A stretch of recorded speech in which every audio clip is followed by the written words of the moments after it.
We're speaking here with Professor Max Cameron from the Monash University Accident Research Centre. Thanks for joining us on the Flow Network. Good morning.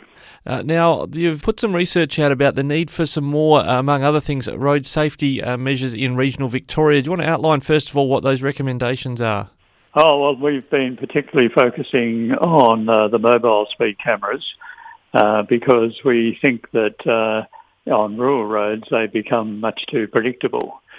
A car parked by the side of the road is just so obvious that drivers know that there's probably a speed camera up ahead and change their behaviour.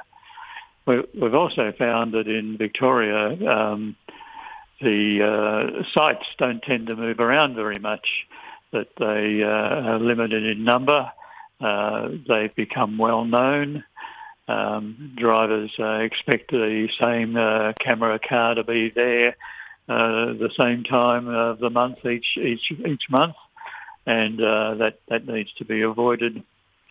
So if you want to really change behaviour, you've got to have a threat of being caught sort of anywhere at any time. And currently in Victoria, that's not being achieved.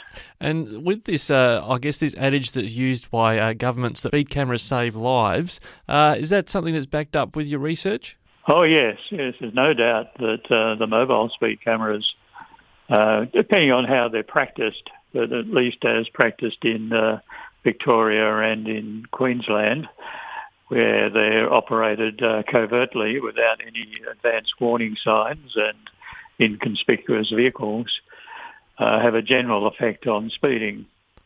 And that's important because the fixed speed cameras with advance warning signs, they're really great at changing speed at that particular spot, but very few other places because there's no threat of being caught in the other places. So your research centre, how many more cameras are you recommending should be out there in regional Victoria? We've actually focused on the number of sites. We've suggested that the number of sites increased by 75%. There's just over 1,000 rural mobile camera sites at the moment. So the increase would be at an additional 810 sites. But more importantly, that they would be on the lowest quality roads that don't receive much speed camera enforcement at all. So the B roads and particularly the C roads, where while they're lightly trafficked, there's still a lot of them and still a lot of crashes occur on them that result in serious injury. So you're not talking, I guess it's up to governments how many cameras they need to deploy to achieve that. You're saying there just needs to be a broader variety of sites where these cameras are deployed.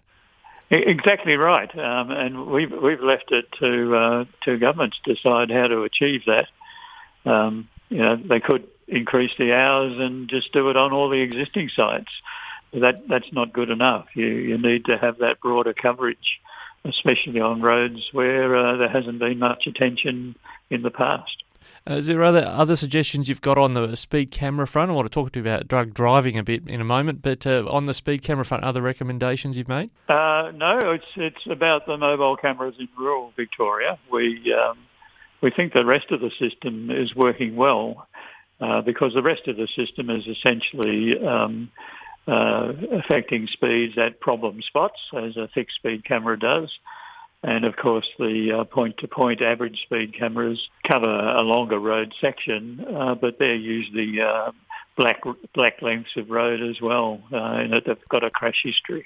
Now, just with this long weekend coming up, and there's the double-demerit system applies in some instances. Is that these sorts of blitzes that occur, are they seen to be effective on the road safety front?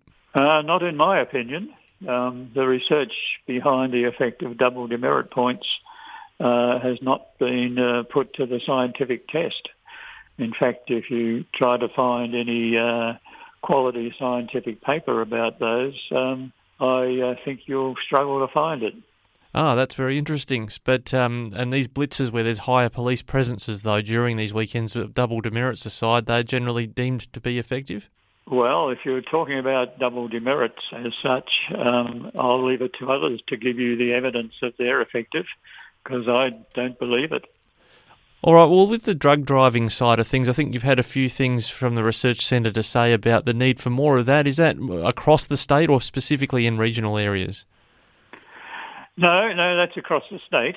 It comes from our careful study of the increase in the roadside drug tests from 42,000 to 100,000 in Victoria during the 2010s. We clearly showed that that was effective, but in particular the use of targeted testing to focus on drivers who are probably using methamphetamine more so than cannabis. The old sort of random drug testing based on the theory of random breath testing, it was very effective for drivers on THC, but we need to do it in a different way for the drugs of dependence, of which ice or methamphetamine is the most concerning one at the moment. Do you have data that you collect about, or have you seen about the difference between metropolitan and regional when it comes to drug driving detection? Is there a difference? In terms of detection? Yeah, the number of positive cases in regions versus, say, metropolitan.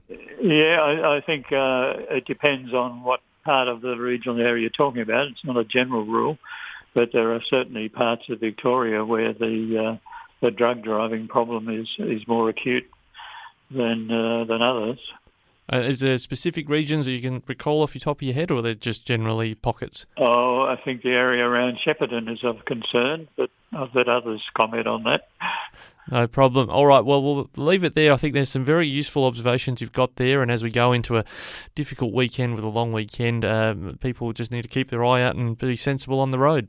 Of course, but I think they need to appreciate that it's a serious business.